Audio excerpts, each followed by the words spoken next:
എങ്ങനെയുണ്ട് ഇപ്പോഴത്തെ പിണറായി ഭരണം?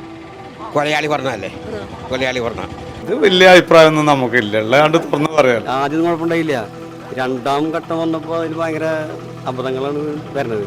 ഭരണമാണെന്ന് പറയാൻ പറ്റില്ല. LDF ഭരിച്ച് ആകെ നാശമായിരിക്കുക, അത് എല്ലാവർക്കും അറിയാം, നിങ്ങൾക്കും അറിയാം. കടക്കിണിയിലും ദൂർത്തടിച്ചും രസിക്കുന്ന പിണറായി സർക്കാരിന്റെ യാത്ര നമ്മൾ കണ്ടു. നവകേരള സദസ്സ് എന്ന പേരിൽ കേരളം ഇന്നോളം കണ്ടതിൽ വെച്ച് ഒരു മനസാക്ഷിയുമില്ലാത്ത ധൂർത്തും ആർഭാടവുമാണ് നാം കണ്ടുകൊണ്ടിരിക്കുന്നത് എന്നാണ് ജനങ്ങൾ ആകെ അഭിപ്രായപ്പെടുന്നത്. ഇങ്ങനെ പോയാൽ ലോകത്ത് അവശേഷിക്കുന്ന അവസാനത്തെ കമ്മ്യൂണിസ്റ്റ് സർക്കാരായി പിണറായി സർക്കാർ മാറുമോ? എന്താണ് പിണറായി ഭരണത്തെക്കുറിച്ച് ജനങ്ങൾക്ക് പറയാനുള്ളത്? ജനങ്ങളോട് തന്നെ ഒന്ന് ചോദിച്ചറിയാം.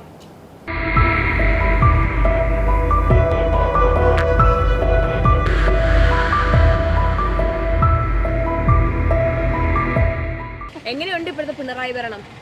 കൊലയാളി പറഞ്ഞല്ലേ, കൊലയാളി പറഞ്ഞ അത് വലിയ അഭിപ്രായമൊന്നും നമുക്കില്ല, അല്ലാണ്ട് തുറന്നു പറയാലോ. അല്ല, ഇവിടെ നമ്മളിപ്പോ കാണുന്ന കാര്യങ്ങൾ കുറെ ഉണ്ടല്ലോ. നല്ല ഭരണമാണെന്ന് പറയാൻ പറ്റില്ല. ഓരോരോ സാധനങ്ങൾക്കും മറ്റുള്ള കാര്യങ്ങൾക്കൊക്കെ വളരെ ബുദ്ധിമുട്ടിലാണ്, ജീവിക്കാൻ വളരെ ബുദ്ധിമുട്ടിലാണ് പോണത്. അതന്നെ പറയണത്. ഒരു ദിവസം എത്ര രൂപ വേണം? അപ്പോൾ അതന്നെ സംഭവം. അപ്പോൾ ഒരു 6000-7000 ഒക്കെ ശമ്പളം കിട്ടുന്നവർക്ക് എങ്ങനെ ജീവിക്കാൻ പറ്റും? നമ്മുടെ സ്ഥിതി അതാണ് ഇപ്പോൾ പറഞ്ഞത്. 10000 ഇട്ട് കഴിഞ്ഞാൽ 3000 ചിലവ് വരും, പിന്നെ 7000 കിട്ടുന്നത്. അതുകൊണ്ട് എങ്ങനെ ജീവിക്കും? ഇപ്പോഴത്തെ ഭരണത്തിനെ പറ്റിയിട്ട് എന്ത് പറയാനാ? ഗവൺമെൻറ് ഇപ്പോൾ ഒന്നും ചെയ്തിട്ടില്ല കേരളത്തിന് വേണ്ടിയിട്ട്. 7 മാസത്തെ കുടിശ്ശിക തന്നെ കിട്ടാണ്ടിരിക്കുക. ഇത് പെൻഷൻ കുടിശ്ശികയായിട്ട്. പിണറായി സർക്കാരിൻ്റെ ഭരണത്തെക്കുറിച്ച് പറയുകയാണെങ്കിൽ വലിയ ദോഷമില്ലാത്തൊരു രൂപത്തിൽ മുന്നോട്ട് പോയിക്കൊണ്ടിരിക്കുന്നുണ്ട്. പിന്നെ കഴിഞ്ഞ 5 വർഷമൊക്കെ വളരെ നന്നായിട്ട് തന്നെയാണ് ഈ ഭരണം മുന്നോട്ട് കൊണ്ടുപോയത്. ഈ തവണ രണ്ടാമത് പിണറായി സർക്കാർ വന്നതിന് ശേഷം പിന്നെ കുറച്ച് ഖജനാവിൽ പൈസയുടെ ഷോർട്ടേജ് ഉണ്ടാവുകയും പിന്നെ തക്കതായ സമയത്ത് കേന്ദ്രം ഇടപെട്ട് കടങ്ങൾ കൊടുത്ത് സർക്കാരിനെ സഹായിക്കുകയോ ചെയ്യാതിരിക്കുന്ന ഒരു സ്ഥിതിവിശേഷമുണ്ട്. അതുകൊണ്ടൊക്കെ തന്നെയാണ് ഇവിടെ പെൻഷനും റേഷനും മറ്റുള്ള കാര്യങ്ങളും ഒക്കെ മുടങ്ങി കിടക്കുന്നത്, അങ്ങനെയാണ് കരുതുന്നത്. പിന്നെ എന്തെന്ന് വെച്ചാൽ എന്താ പറയുക, കുഴപ്പമില്ല, നല്ല ഒരു ഭരണമൊക്കെ തന്നെയാണ്. പിന്നെ അവിടെ ചെറിയ ചെറിയ പ്രശ്നങ്ങളൊക്കെ ഏത് പാർട്ടിക്കും ഉണ്ടാവും, അത്ര തന്നെയുള്ളൂ, പ്രത്യേകിച്ചൊന്നുമില്ല. അങ്ങനെയൊക്കെ പേപ്പറിൽ കാണുന്നുണ്ട്. അങ്ങനെ അപ്പോൾ കഴിഞ്ഞ 2-3 മാസം കാശ് കിട്ടിയിട്ടില്ല എന്നുള്ളതൊക്കെ ബഹളം ഈ തൊഴിലുറപ്പ് ആൾക്കാരൊക്കെ പറയാറുണ്ട്. പക്ഷേ എനിക്കതേപ്പറ്റി അറിയില്ല, നമുക്ക് പ്രശ്നമായിട്ടില്ല.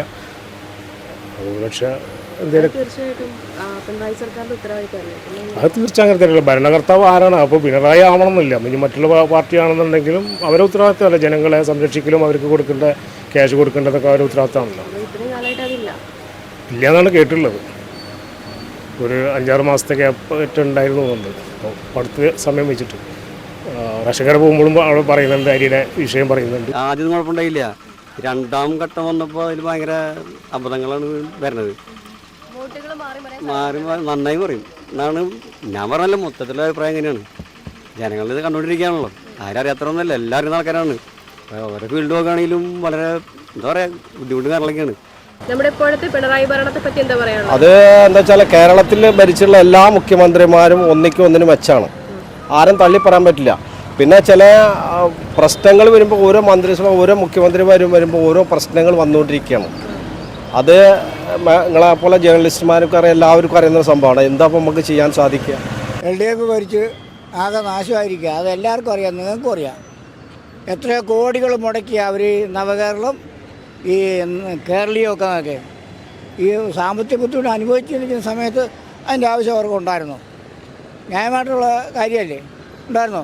ഞങ്ങളെപ്പോലുള്ള എത്ര പേർക്ക് ഇപ്പം കുടിശ്ശിയായിട്ട് കിടക്കുന്നത്. ഇതുകൊണ്ട് പാവപ്പെട്ട ഞങ്ങളൊക്കെ മരുന്ന് വാങ്ങിക്കണം. അതിന് പോലും കൂടി അവർക്ക് അതില്ല. അവർക്ക് നവകേരളം ഉണ്ടാക്കാനും പിന്നെ ഇത് ഭരിക്കാനും കേരളീയം നോക്കാനൊക്കെ കോടികൾ മുടക്കി. എന്നത്തിന് ഈ 1 കോടി ജില്ലാനും ബസ് മുടക്കി. അന്ന് പറഞ്ഞറിയോ, പിന്നെ ഒരു മന്ത്രി പറഞ്ഞത് ഇത് കഴിഞ്ഞപ്പോൾ ഇതിൻ്റെ ഇരട്ടി വിലയ്ക്ക് കെട്ടണമെന്ന്. അത് ആരെ വിശ്വസിക്കുന്നത്? നുണ പറയുന്നതിന് കുറച്ച് ഒരു ലോജിക്ക് വേണ്ട.